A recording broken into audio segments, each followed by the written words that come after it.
Le chef de l'État Paul Biya fait un don en matériel d'une valeur de près de 2 milliards de francs CFA pour lutter contre le Covid-19 au Cameroun. Alors que certains pointaient du doigt l'absence et l'inaction du président de la République, le geste effectué par le chef de l'État est une action qui arrive à point nommé de l'avis de certains militants du Rassemblement démocratique du peuple camerounais. Pour nous qui connaissons l'homme depuis 47 ans, parce que c'est un leitmotiv 47 ans, vous avez quelqu'un pendant 47 ans, il faut le connaître.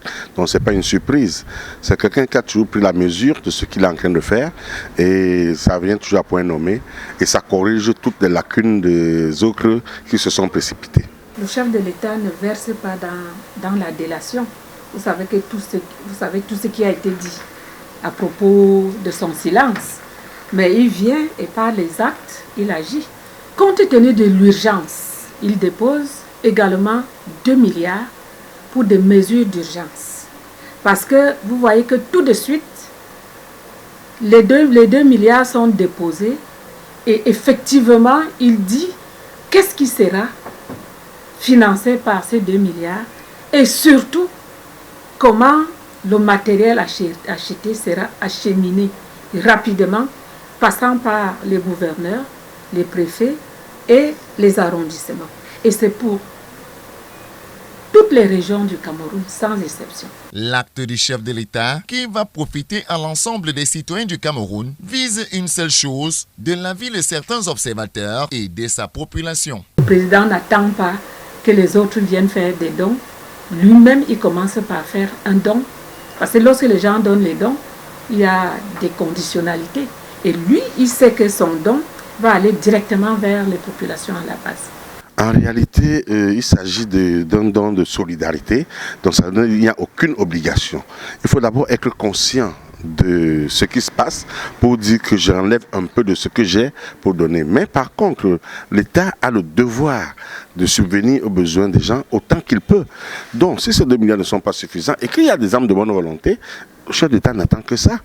Mais nous pensons qu'effectivement, le chef de l'État a pris son temps, il a mesuré l'ampleur de la chose et ça sera largement suffisant, tout au moins pour un premier temps.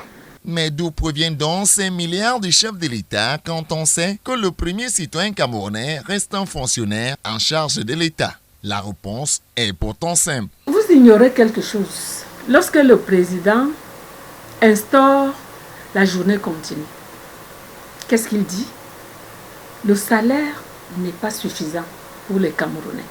Il faut que tous les Camerounais, tous les citoyens camerounais aient le temps nécessaire pour vaquer à d'autres activités, les activités agricoles par exemple, pour compléter les salaires qui sont dérisoires.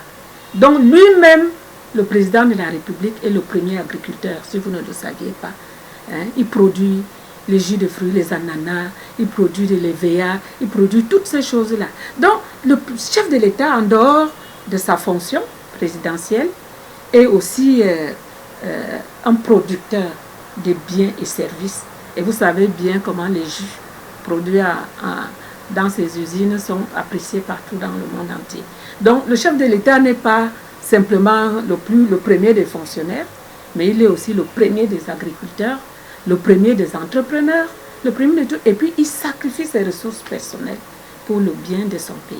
Il est à noter que le don du chef de l'État, qui sera distribué dans les 10 régions du Cameroun, arrive au moment opportun où le Cameroun enregistre déjà plus de 1000 cas déclarés et au moment où la lutte contre le Covid-19 s'intensifie sur l'ensemble des triangles nationaux.